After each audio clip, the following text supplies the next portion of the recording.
She said it like a joke. I'm grateful for all my kids, except the disappointment in the corner.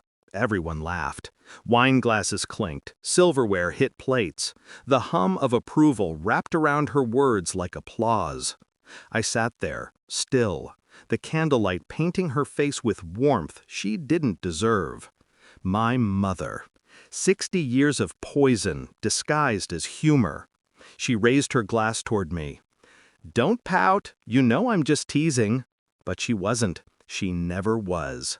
Every jab was calculated, surgically placed where it would bruise the most. I looked at her, then at the family that used to be mine. Their laughter softened, confused by my silence. They were waiting for my reaction, waiting for me to play my part. I didn't. Instead, I stood, slid the envelope from my jacket, placed it on her cake. "Merry Christmas, Mom." And then I walked out. Behind me, chairs scraped, voices called my name, but I didn't turn back, not once. Outside, the air was sharp and honest, the kind that doesn't lie. I'd spent a lifetime letting her rewrite who I was. Tonight, she'd read the final draft.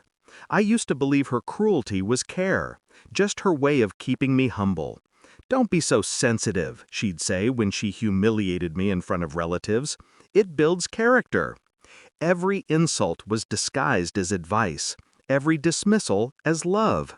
When Dad died, I stayed. Everyone else ran. She said I was her only loyal one. I thought that meant something. It didn't. The loyalty she wanted wasn't love. It was silence. She wanted an audience to her bitterness, not a son. Last month, I found a letter in one of Dad's old files, a legal document dated years before his death.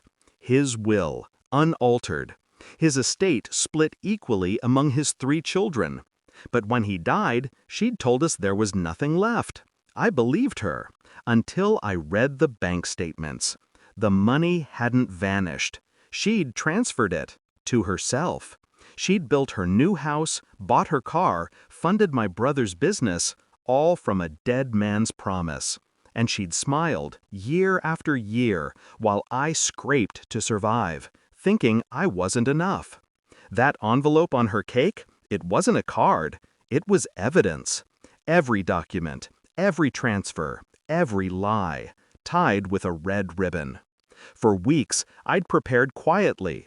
Copies of bank records, signed statements, Dad's original will, her forged version.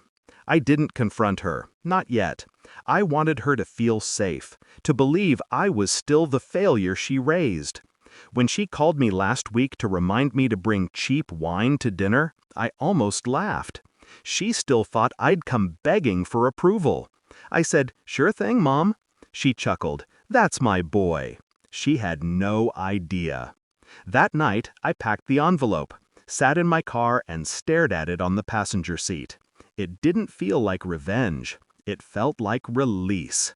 For years, I'd swallowed her words, her pity, her staged affection. I'd built my life around trying to earn something she never planned to give: respect.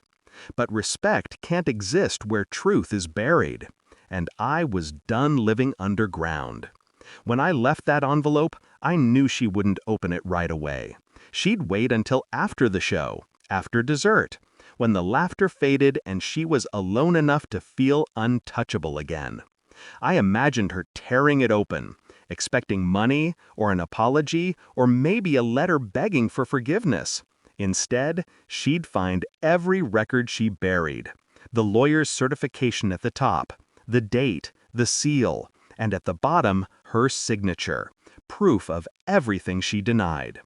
I didn't need to be there to see her reaction. The silence would hit her first, then the panic, then the rage. Because the thing about narcissists, they don't fear being hated. They fear being exposed. She called it midnight. Her voice cracked, but her tone tried to sound strong. "You don't know what you've done." "I do," I said. "You'll ruin this family." "You already did."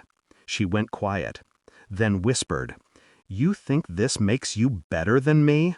No, I said. It makes me free. Click. 2 days later, her lawyer called, then my brother, then my sister. I ignored them all. By the end of the week, her accounts were frozen, her house under review, everything she'd stolen unraveling piece by piece.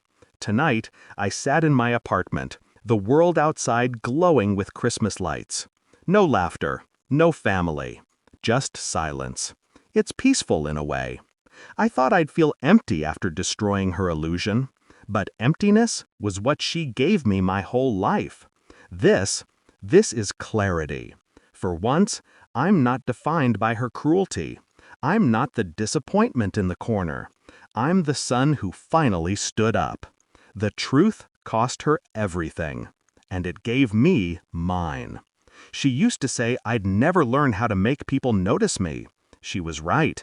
I learned how to make them remember me instead.